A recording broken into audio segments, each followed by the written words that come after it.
अस्सलाम वालेकुम वरहमतुल्लाहि वबरकातुहू। मोनोग्राफ क्या होते हैं, मैन्यूस्क्रिप्ट किसे कहते हैं, मोनोग्राफ और मैन्यूस्क्रिप्ट के अंदर क्या फ़र्क होता है, लाइब्रेरी साइंस के अंदर ये दोनों टर्म्स के अंदर डिफरेंस क्या है, आज हम इस टॉपिक को डिस्कस करेंगे।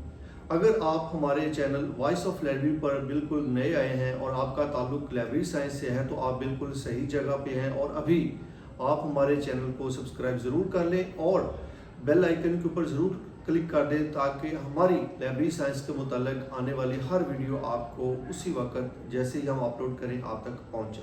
तो चलिए बढ़ते हैं कि आज हम बात करेंगे मोनोग्राफ और मैन्यूस्क्रिप्ट किसे कहते हैं। अच्छा, सबसे पहले मोनोग्राफ की बात करते हैं। मोनोग्राफ अमूमी तौर पर ये जो लफ्ज़ है ये किताब के लिए यूज़ किया जाता है। किताब के लिए कैसे यूज़ किया जाता है कि कोई भी किताब है, प्रिंटिंग हुई है उसकी, वो छपी हुई है, मार्केट में मौजूद है, तो इस तमाम जो मटेरियल होता है वो किसी भी सूरत में हो तो उसको हम मोनोग्राफ कहते हैं। अब मोनोग्राफ चूँकि हम इसके लिए किताब का लफ्ज़ यूज़ कर रहे हैं कि किताब के लिए है ये, तो सबसे पहले हमें ये देखना पड़ेगा कि किताब क्या होती है, किताब किसे कहते हैं।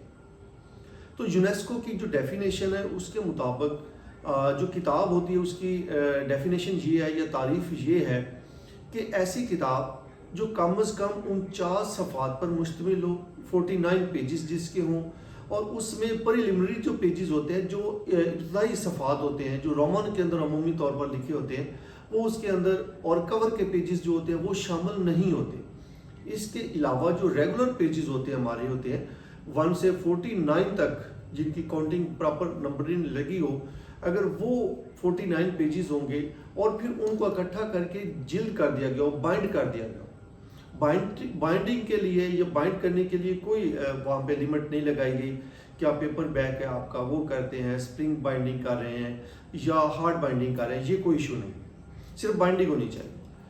तो ये जो होता है यानी कि 49 पेज हों, प्रिंट हुए हों, बाइंड किए गए हों और उसमें कवर के पेजेस शामिल ना हों, तो इसको यूनेस्को का किताब मानता है कि ये किताब है। दूसरी तरफ अगर हम बात करें जो किताब की एक और डेफिनेशन है वो भी बड़ी मशहूर है, उसमें अमेरिकन जो पोस्टल सर्विस है उसने डेफिनेशन किताब की दी है। वो कहते हैं जी 24 पेजेस जो है, 24 पेजेस वाली जो बुक जो छपी होंगे, पेजेस होंगे, छपे हों, प्रिंट हो, बाइंड किए हों, तो वो किताब कंसिडर होती है। खैर बहरहाल इन दोनों सूरतों के अंदर जो सबसे ज़्यादा यूज़ होती है वो 49 वाली होती है कि 49 पेजेस वाली जो बुक है यूनेस्को के अकॉर्डिंग वो किताब कहलाती है। तो हर वो मटेरियल जो 49 पेजेस का हो, बाइंड किया गया हो और वो पब्लिशर कोई भी उसको छापने वाला हो, वो किसी भी टॉपिक के ऊपर हो, चाहे वो रेफरेंस बुक है, चाहे वो जर्नल बुक है, चाहे वो साइंटिफिक है, कोई भी है या फिक्शन की है, तो उस तमाम मटेरियल को मोनोग्राफ हम कहते हैं। वो मोनोग्राफ उसको कहा जाता है। तो ये तो होगी मोनोग्राफ की बात कि मोनोग्राफ किताब का नाम है। किताब जो भी हो, जो प्रिंटिंग हुई हो, प्रिंट से छप के हुई हो, जो जिसको किसी पब्लिशर ने छापा हो, तो वो मोनोग्राफ कहलाएगा। अच्छा, अब हम आते हैं मैन्यूस्क्रिप्ट की तरफ कि मैन्यूस्क्रिप्ट किसे कहा जाता है। तो मैन्यूस्क्रिप्ट के लिए याद रखें कि ये हाथ से लिखी हुई तहरीरें होती हैं।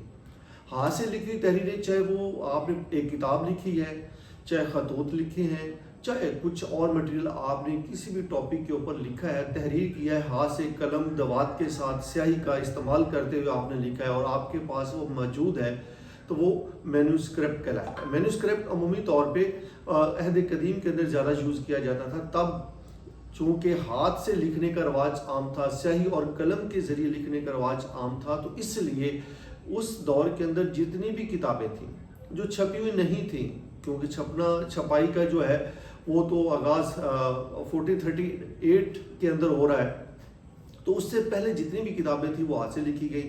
जब प्रिंटिंग प्रेस शाया हुई, बन गई, इजाद हो गई, उसके ऊपर किताबें शाया होनी शुरू हो गई। जैसे आप जानते हैं कि पहली किताब गुटनबर्ग बाइबल थी, इसके अंदर वो शाया हुई, और प्रिंटिंग प्रेस का जो मौजूद है वो भी जॉन गुटनबर्ग इसको तस्वर किया जाता है। उसके बाद फिर जो है वो इसके ऊपर किताबें प्रिंटिंग के ऊपर आना शुरू हो गई, तो वो एक और साइड पे निकल गई।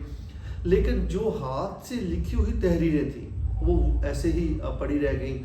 जैसे हमारा पाकिस्तान है, इंडिया है, बांग्लादेश है, अफगानिस्तान है, यहाँ पे तो प्रिंटिंग बहुत बाद में आई है, बहुत बाद में आई है। तो उसके बाद प्रिंटिंग प्रेस तक यहाँ जब इस हमारे कंटिनेंट के अंदर आना शुरू हुई, सब कंटिनेंट के अंदर, तो उस वक़्त तक जितनी भी किताबें हाथ से लिखी गई थी वो सब की सब मैन्युस्क्रिप्ट है। तो याद रखिए कि हाथ से लिखी हुई किताब, चाहे वो आपकी किसी भी तरह से कोई दास्तान है, कोई शायरी है, कोई नावल है, कोई अफसाना है, या कोई साइंस की किताब आपने लिखी है, कोई नोट्स तैयार किए हुए हैं, कोई लेटर्स आपने हाथ से लिखे हुए हैं, जैसे हमारे मशहूर शख्सियात हैं उनके हाथ से लिखे हुए खतूत जो हैं वो सारे के सारे हमारे क्या कहलाएंगे, मैन्युस्क्रिप्ट कहलाएंगे, क्योंकि वो हाथ से लिखे हुए। अगर इन्हीं को, इन जो हाथ से लिखी हुई उनकी किताब आपके पास है, किसी का भी कोई मसवदा आपके पास पड़ा है, तो इसको हम उर्दू में हम अगर बात करें तो इसको मखतूता भी कहा जाता है, कि ये मखतूता है जो हाथ से लिखा गया, कहीं पे भी है, किसी के पास भी है, मौजूद है, तो उसको हम मैन्युस्क्रिप्ट कहते हैं। अच्छा, जब उस मैन्युस्क्रिप्ट को आप टाइपिंग करते हैं, बाय उसको किसी पब्लिशर को दे के उसको प्रिंट करवा लेते हैं, तो वो फिर मोनोग्राफ बन जाएगा। लेकिन जो असल हालत के अंदर है, रेयर मटेरियल वो शामिल होता है, रेयर मटेरियल के अंदर चला जाता है, और उसको हम कहा जाता है कि ये मैन्युस्क्रिप्ट है। और इसको जो मैन्युस्क्रिप्ट होते हैं इनको आर्काइव्स जो डिपार्टमेंट होता है या आर्काइव सेक्शन होता है, या जो कदीम बुक्स को डील कर रहा होता है, उस सेक्शन के अंदर रेयर मटेरियल के अंदर मैन्युस्क्रिप्ट को रखा जाता है। जबकि मोनोग्राफ जब आप उसको छाप लेते हैं, प्रिंट कर लेते हैं, तो वो मोनोग्राफ बन जाता है। अब इसमें सिंपल अगर फ़र्क बात करें, बिल्कुल सादा अल्फाज में, वन लाइन के अंदर, तो वो ये होगा कि मोनोग्राफ कोई भी छपी हुई किताब जो होती है उसको मोनोग्राफ कहते हैं, और जो हाथ से कलम दवात या स्याही से लिखी हुई किताब होती है जो छपी हुई नहीं है उसको हम मैन्युस्क्रिप्ट कहते हैं। तो ये थी जी आज की हमारी वीडियो। उम्मीद है कि आपको पसंद आएगी। अगर किसी भी टॉपिक के ऊपर आप चाहते हैं कि हम उसको ऊपर वीडियो बनाएं लाइब्रेरी साइंस के टॉपिक के ऊपर, तो आप ज़रूर हमें कमेंट में बता दिया करें, तो ज़रूर हम उसके ऊपर भी इंशाल्लाह एक छोटा सा वीडियो लेक्चर जो है वो रिकॉर्ड कर दिया करेंगे। तो अपना ख्याल रखिएगा, फिर हाज़िर होते हैं एक नई वीडियो के साथ। तब तक मुझे इजाज़त दीजिए। अल्लाह हाफिज़।